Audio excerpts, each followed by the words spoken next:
తాజా 30 టాలీవుడ్తో పాటు హైదరాబాద్లోని పాష్ లొకాలిటీస్లో డ్రగ్స్ వాడకం చాలా కాలంగా జరుగుతోంది. కానీ ఇప్పటికీ అకున్ సబర్వాల్ లాంటి ఒక ఆఫీసర్ ఈ కేసును టేకప్ చేయడంతో డ్రగ్స్ మూలాలు కదులుతున్నాయి. డ్రగ్స్ తీసుకున్న సినీ ప్రముఖులు గజగజ వణికిపోతున్నారు.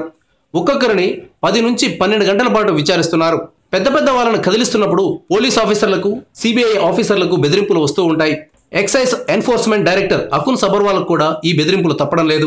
ఆయనకు డ్రగ్స్ మాఫియా నుంచి వార్నింగ్ కాల్ వచ్చింది.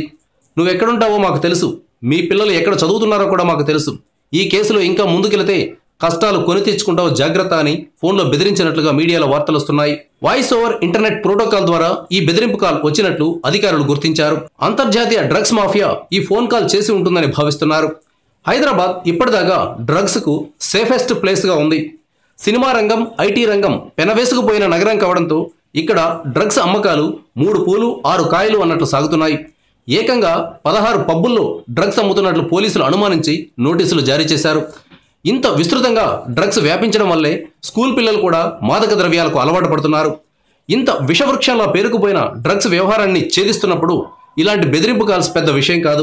డ్రగ్స్ మూలాలపై దెబ్బ కొట్టి హైదరాబాద్కు పట్టిన దరిద్రాన్ని వదిలించేదాకా వెనకడుగు వేయకుండా సబర్వాల్ ముందుకెళతారని ఆశిద్దాం.